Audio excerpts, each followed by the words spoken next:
Peter hokejovo rástol po boku staršieho brata Mariána, ktorý patril medzi opory Slovana. Keď do tímu v roku 1976 pribudol najmladší brat Anton, vznikol bratský útok, ktorý v Československej lige nemal konkurenciu.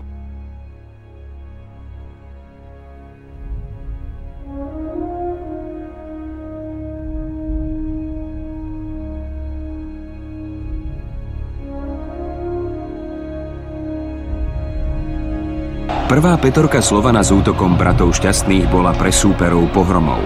V sezóne dala toľko gólov ako celé mužstvo Trenčína.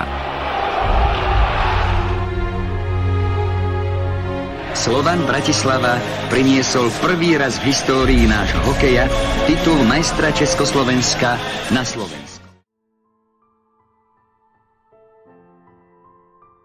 V roku 1980 Peter a Anton Šťastný šokovali hokejovú verejnosť. Počas zájazdu v Rakúsku emigrovali do Kanady.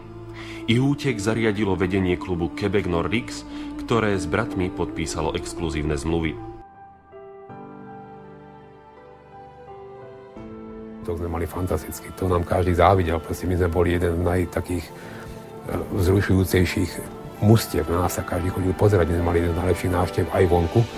Pretože ten hokej bol otvorený, bol kreatívny, bolo tam množstvo šancí na obidvoch stranách. Nordic bol veľmi atraktívnym mužstvom.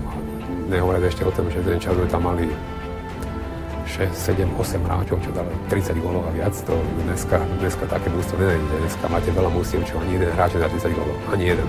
Peter hneď v prvej sezóne v NHL pokoril hranicu 100 bodov a získal trofej pre najlepšieho nováčika súťaže.